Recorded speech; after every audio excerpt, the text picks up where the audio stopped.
আসসালামু আলাইকুম। সরকার চেয়েছিল ফিলিস্তিন ইস্যুতে ইসলামী দলগুলো মাঠে নামুক।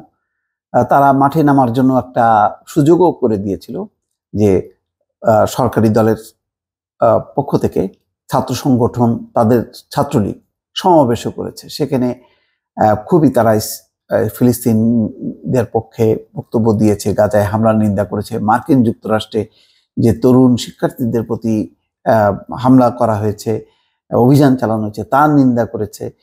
তো বোঝাই যাচ্ছিল যে সরকার চাইছে যে এই ইস্যুতে ইসলামী দলগুলো মাঠে নামুক, সরকারি দলগুলো মাঠে নামুক, যাতে এমন একটি পরিস্থিতি তৈরি করা যায়। এটা আসলে মূল টার্গেট ফিলিস্তিনি জনগণ বা ফিলিস্তিনিদের অধিকার যতটা না, ততটা টার্গেট হচ্ছে মার্কিন যুক্তরাষ্ট্র।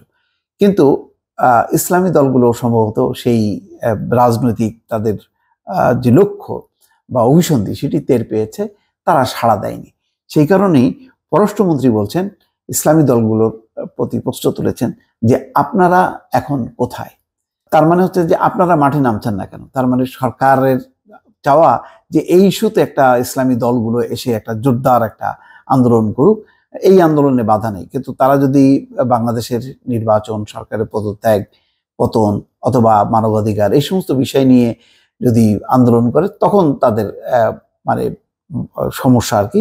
এবং এই কারণেই নির্বাচনের আগে কোনোভাবেই হেফাজতের যেই নেতা মামুনুল হক সহ অন্য নেতাদেরকে মুক্তি দেওয়া হয়নি। এই কারণে যে তারা নেমে যদি এই নির্বাচনের বা সুষ্ঠু নির্বাচনের দাবিতে রাজনৈতিক দলগুলোর যে আন্দোলন, সেই আন্দোলনের সাথে যদি একত্রতা প্রকাশ করে, সেটি তাদের মানে মানে প্রত্যাশিত না, এবং সেটা হলে তারা একটা বিব্রতকর পরিস্থিতির মধ্যে পড়বে।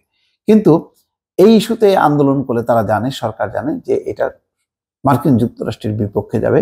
মার্কিন যুক্তরাষ্ট্র যেহেতু অবাধ নিরপেক্ষ নির্বাচনের কথা বলে বিরোধী দলকে মানে বস্তুত পক্ষে সমর্থন দিচ্ছে, সুতরাং তারা এটার একটা পাল্টা একটা অবস্থান তৈরি করতে চায় এবং দেখাতে চায় যে বাংলাদেশের জনগণ মার্কিন যুক্তরাষ্ট্রের বিরুদ্ধে আছে। কিন্তু কেন জানি ইসলামী দলগুলো এই টোপে বা ফাঁদে পা দেয়।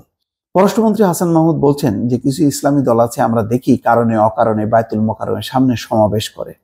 আপনারা কোথায় এখন? আপনাদের কেন খুঁজে পাওয়া যাচ্ছে না? নির্বাচনের আগে সরকার নামানোর জন্য সকাল বিকেল বায়তুল মোকাররমের সামনে যেতেন, প্রেস ক্লাবের সামনে এসে সমাবেশ করেছেন। ফিলিস্তিনি ভাই বোনদের পক্ষে ইসরায়েলের বিরুদ্ধে কোনো বড় সমাবেশ করতে তো দেখলাম না। এরা আসলে ইসলাম প্রেমী নয়, এরা হচ্ছে মুখোশধারী ধর্ম ব্যবসায়ী। সুতরাং এদেরও চিনে রাখুন, এদেরও মুখোশ উন্মোচন করতে হবে।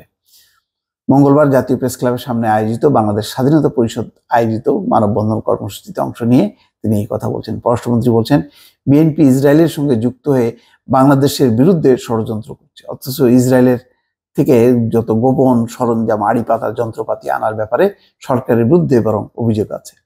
বিএনপি একাধিক নেতা ইসরায়েলি এজেন্টদের সঙ্গে বৈঠক করেছে, সেসব তথ্য প্রমাণও রয়েছে। বিএনপি ইসরায়েলের দোসরে পরিণত হয়েছে।